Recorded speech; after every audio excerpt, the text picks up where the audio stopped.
What if your husband suddenly invited his ex-girlfriend to dinner in your own home and refused to explain why? Would you assume the worst, or would you be brave enough to wait for the truth? This is the story of a wife who almost let fear destroy her marriage, but the truth would change everything she believed about love. My name is Emma Wells. I am 33, and until one rainy Thursday evening, I believed I had a happy marriage. My husband, Daniel, and I had been married for 7 years, living in a quiet neighborhood outside Portland, in a small house filled with simple memories, pancakes on Saturday mornings, old movies on Sunday nights. Lately, though, something felt different. Daniel still kissed me goodbye every morning, still texted during lunch, but sometimes I caught him staring at his phone, smiling faintly, then locking the screen the moment he noticed me. Once, he stepped outside alone during dinner to take a call, speaking too quietly for me to hear, returning with his eyes strangely distant. When I asked if everything was okay, he always gave the same gentle, tired smile. I'm just tired from work. One Thursday, I came home to find him sitting at the table, his coffee gone cold, his eyes red. Someone from my past called today, he finally said. It was Grace. My chest tightened. He had mentioned her only once before, years earlier, an old college relationship. Nothing more. She's back in Washington, he said. Her marriage just ended. I feel bad for her, he admitted quietly. Then, standing to put away groceries, I heard him say something that froze me completely. I invited Grace over for dinner this Saturday. Why? I whispered. Because years ago, she helped me through the darkest time of my life, he said. You never told me that, I said. I know, he answered. Because I owe her more than you'll ever understand. That night, I found Daniel downstairs at midnight, holding an old photo album, closing it the instant he noticed me watching. Saturday, I realized, was going to answer questions I was almost too afraid to ask. Saturday arrived quickly. At 6 o'clock, the doorbell rang, and there stood Grace, warm brown eyes, holding a homemade apple pie.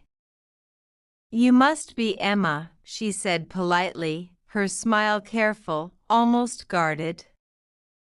I invited her in, forcing my own smile to match. Dinner passed quickly, small talk, old memories I had never been part of, a forest hike where they got lost, college stories that made Daniel laugh in a way I rarely heard anymore. Grace spoke little about herself, answering most questions briefly before changing the subject entirely. Once, midway through the meal, she coughed quietly into her napkin and rubbed her arm absently, barely touching her plate. I noticed, but said nothing. After dinner, walking past the hallway, Grace paused at a closed door near the stairs. Have you been in there before? I asked, watching her expression shift. A long time ago, she said softly, then quickly changed the subject, asking about our garden instead. I filed the strange moment away, uneasy. Later, helping with dishes, Grace glanced toward the living room bookshelf and stopped completely. You still have it, she said. The room went silent. Daniel froze mid-sentence. "Still have what?" I asked. Grace apologized quickly, said nothing more. And the rest of the evening passed under a heavy, unspoken silence. That night, folding blankets, I noticed a small wooden box behind the books, one I had never seen before. I reached for it just as footsteps sounded on the stairs. I quickly pushed it back into the shadows, my heart pounding, and said nothing. I could not sleep that night, thinking only of that box, and the closed door, and the quiet cough I could not stop replaying in my mind. By morning, I knew I could not wait any longer for answers. The next morning, once Daniel left for work, I finally opened the wooden box. Soft music began to play. Inside was a faded photograph, a much younger Daniel standing beside Grace under autumn trees, and beneath it, a silver key on a blue ribbon. When Daniel came home that evening and found me holding it, his face went pale, not angry, only afraid. "Why are you still keeping this?" I asked quietly. "Because years ago, I made Grace a promise," he said. We sat together on the couch as he finally explained everything. "This picture is 12 years old," he began. "Back then, Grace and I thought we would spend our lives together. But everything changed when my younger sister, Sophie, became seriously ill. She needed a bone marrow transplant, and without one, doctors said she likely would not survive." I put my hand over my mouth, my mind racing. "I never knew it was that serious," I whispered. He nodded slowly and continued. "Our whole family was tested. No one matched. Then Grace asked to be tested too, even though she was no longer even his girlfriend by then. She was a perfect match," he said, his eyes filling with tears. "She donated her bone marrow, missed weeks of work, went through real pain, and never asked for anything in return. That closed upstairs room," he added quietly, "was Sophie's room during her recovery. Grace sat with her almost every day that summer. She only ever asked one thing of me in return," he said, touching the silver key gently. "If I ever truly need a friend someday, promise you will not pretend you don't know me." I sat frozen, every suspicious thought I had carried for days collapsing at once, replaced by something heavier and far harder to admit out loud. "I thought you were betraying me," I whispered, tears finally falling.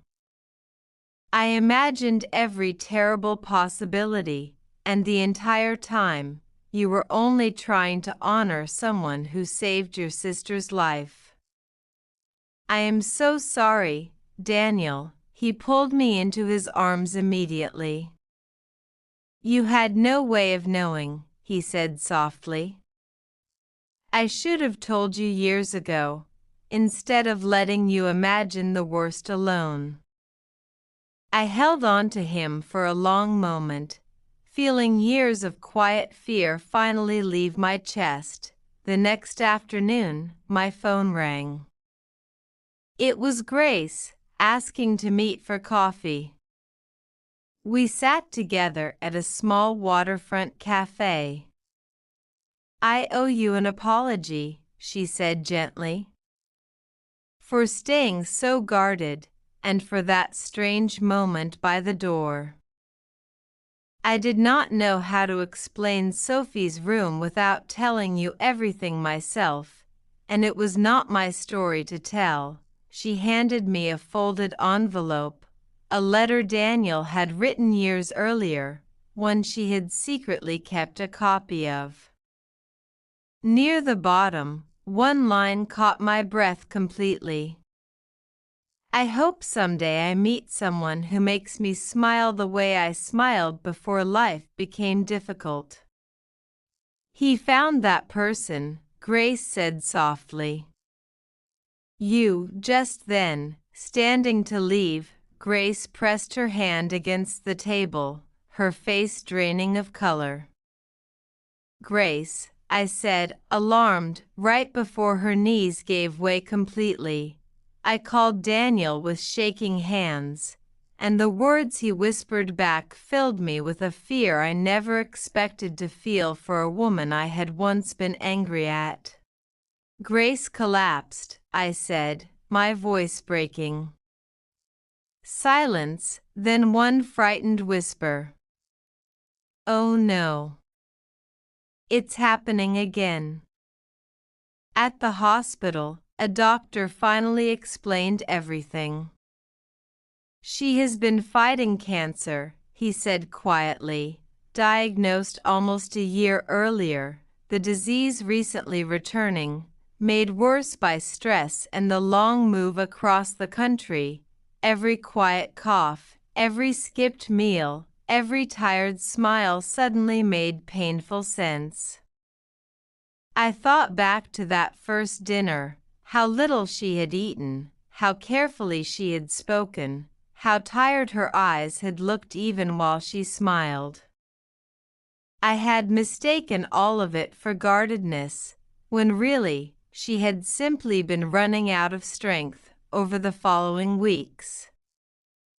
Daniel and I visited often, bringing soup, sitting quietly beside her bed, sometimes saying nothing at all. One afternoon, a doctor told us her latest scan looked promising, and for a few days, Grace seemed brighter, laughing more, even asking about our garden again. I let myself hope. Then, the following week, a new scan brought different news, and her strength faded faster than before. Hope, I learned, does not always move in one direction. I'm glad he married you, Grace told me one afternoon, while Daniel stepped out for coffee. I smiled through tears. I'm glad I finally got to know you too, I said honestly. I was worried you would hate me, she admitted. I almost did, I said, and we both laughed quietly through our tears. The kind of laugh that comes right before more crying. Love isn't a competition, she told me one quiet afternoon, looking out the window at the gray Portland sky. The right person doesn't erase the people who came before. They simply become the reason life keeps moving forward. Those words stayed with me for months, right up until one cold November morning, when Daniel received a phone call I understood before he even spoke. We arrived to find Grace sleeping peacefully, tired but unafraid. I've been waiting for you, she smiled weakly, reaching for both our hands. Daniel sat beside her and quietly thanked her once more, for Sophie, for the summer she spent in that upstairs room, for every quiet sacrifice she never once mentioned again after making it. Before she passed that evening, she asked me to open a drawer. Inside was a notebook holding her apple pie recipe and a short note. Dear Emma, thank you for giving Daniel the happy life I always hoped he would find. Keep making this pie sometimes, not to remember me with sadness, but to remember that kindness never truly disappears. With love, Grace. I could not hold back my tears. I hugged her gently. "Thank you," I whispered. Those were the last words I ever said to her. A year has passed since then. Every autumn, Daniel and I bake Grace's apple pie together, letting the first slice rest quietly by the window for a few minutes before we share it, not because we believe she is there, but because gratitude still deserves a seat at the table. I once believed my husband's past was a threat to our future. Instead, I learned it had quietly shaped the compassionate man I fell in love with. My husband invited his ex to dinner. I thought I was losing him.